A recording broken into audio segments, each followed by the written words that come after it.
বাংলাদেশে হামের সংক্রমণ উদ্বেগজনকভাবে বাড়ছে। পরিস্থিতিকে জাতীয়ভাবে উচ্চ ঝুঁকিপূর্ণ বলে সতর্ক করেছে ওয়ার্ল্ড হেলথ অর্গানাইজেশন।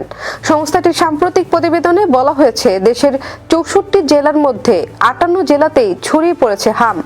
গত ১৫ মার্চ থেকে ১৪ এপ্রিল পর্যন্ত প্রায় ১৯,০০০-এর বেশি সন্দেহভাজন রোগী শনাক্ত হয়েছে। এর মধ্যে পরীক্ষায় নিশ্চিত হয়েছে প্রায় ৩,০০০-এর কাছাকাছি।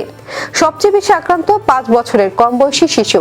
অনেকেই টিকা পায়নি বা মাত্র ১ ডোজ টিকা নিয়েছে বলেই সংক্রমণের ঝুঁকি বাড়ছে বলে জানিয়েছে ওয়ার্ল্ড হেলথ অর্গানাইজেশন। স্বাস্থ্য বিশেষজ্ঞরা বলছেন, দ্রুত জরুরি ব্যবস্থা নিয়ে টিকাদান কর্মসূচি জোরদার করা না হলে পরিস্থিতি আরও খারাপ হতে পারে। এদিকে সরকার ইতিমধ্যে দেশব্যাপী হাম রুবেলা টিকাদান কর্মসূচি শুরু করেছে। পাশাপাশি নজরদারি জোরদার, ভিটামিন এ সরবরাহ এবং হাসপাতালের প্রস্তুতি বাড়ানোর উদ্যোগ নেওয়া হয়েছে। স্বাস্থ্য বিশেষজ্ঞদের মতে, দ্রুত টিকাদান নিশ্চিত করাই এখন সবচেয়ে বড় চ্যালেঞ্জ।